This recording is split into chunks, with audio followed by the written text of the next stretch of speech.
মুসলমান ভাইরা রে আমার, বন্ধুরা আমার, খুব ভালো করে কথা বোঝার চেষ্টা করবেন। আল্লাহর নবী সাহাবাদেরকে ডাক দিয়ে বললেন, ও সাহাবায়ে কেরাম, একজন ব্যক্তি যদি দিনে 5 বার গোসল করে, গোসল করার সঙ্গে সঙ্গে তার শরীরে যেমন ময়লা থাকার কোনো সম্ভাবনা থাকে না, ঠিক তেমনি কোনো ব্যক্তি যদি দিনে 5 ওয়াক্ত নামাজ আদায় করে, রব্বুল আলামিন তার শরীরে ময়লা না থাকার মতো জীবনে আর কোনো গুনাহ রাখেন না, সব গুনাহ মাফ করে দেন। আওয়াজ দিয়ে বলেন না সুবহানাল্লাহ।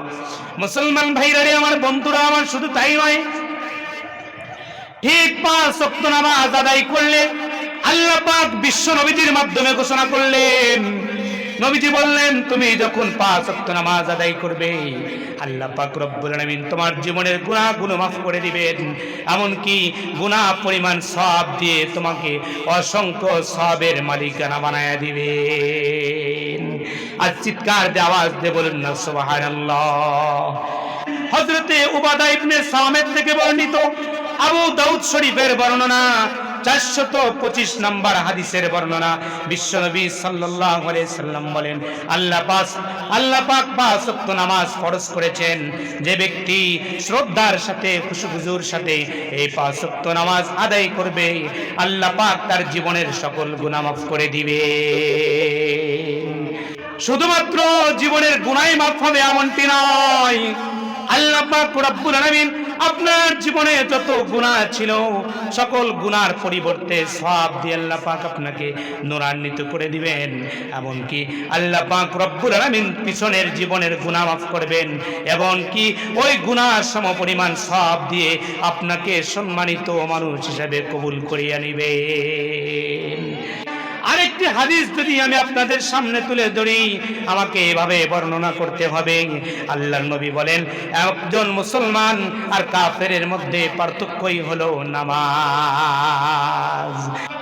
বিশ্ব নবীজি হাদিসের মধ্যে বলেছেন, কোন একজন মুসলমান ইচ্ছাকৃতভাবে নামাজকে তরক করলো, কোন একজন মুসলমান বিনা ওযুহাতে, বিনা ওজরে, শরীরে কোনো ওজর ছাড়া অহেতুক ভাবে ভাল লাগছে না তাই নামাজ পড়ে নাই, এমন ভাবে অহেতুক সময় নষ্ট করে নামাজ থেকে বিরত থেকেছেন, বিশ্বনবীজি বলেন, আপনি ইচ্ছাকৃতভাবে যখন নামাজ থেকে বিরত থেকেছেন, তৎক্ষণাৎ আপনি আর মুসলমান থাকতে পারেন না। কত বড় ভয়ঙ্কর কথা বলুন না, ঠিক না ঠিক? ভাইরা আমার, নামাজ অত্যন্ত গুরুত্বপূর্ণ একটা ইবাদত। 40 বছর বয়স হয়ে গেল, 30 বছর, 40 বছর, 50 বছর বয়স আমার জীবন থেকে পেরিয়ে গেল, এখনো পর্যন্ত নামাজটাকে শুদ্ধ করতে পারলাম না, নামাজটাকে শুদ্ধ করতে পারলাম না। রুকু কিভাবে দিতে হয় আমি এ পর্যন্ত শুদ্ধ করে রুকুটা শিখলাম না, তাসবিহ কিভাবে কোথায় পড়তে হয় আমি জানি না। মনে রাখবেন, 40টা বছর আমি আপনি আল্লাহর কুদরতি কদমে সিজদা দিয়েছি, আল্লাহর তরিকা অনুযায়ী না হওয়ার কারণে আমার আপনার নামাজ হইতেছে কিনা একমাত্র আল্লাহ ভালো জানেন। কথা বলেন ঠিক কিনা? নামাজের প্র্যাকটিস করতে হবে, নামাজের প্রশিক্ষণ নিতে হবে, তবেই আমার আপনার নামাজ বিশ্ব নবীজির নামাজের মতো হবে, তবেই আপনার নামাজ সাহাবাজ মাইনদের নামাজের মতো হবে, তবেই আপনার আমার নামাজ আমাকে সুপারিশ করে জান্নাতে পৌঁছায়া দিবে। ভাইয়ের আমার, নামাজ পড়লে কি পরিমাণ সওয়াব, নামাজ পড়লে কি পরিমাণ উপকার, আমরা নামাজের উপকার যদি জানতাম, রাসূলের এক হাদিসে এসেছে, যদি কোনো মানুষ জোহর আসরের নামাজের গুরুত্ব যদি বুঝতো, তাহলে প্রতিযোগিতার সাথে মানুষ প্রতিযোগিতা করে জোহরের নামাজে মসজিদে প্রবেশ করতো। চিৎকার দিয়ে বলি সুবহানাল্লাহ।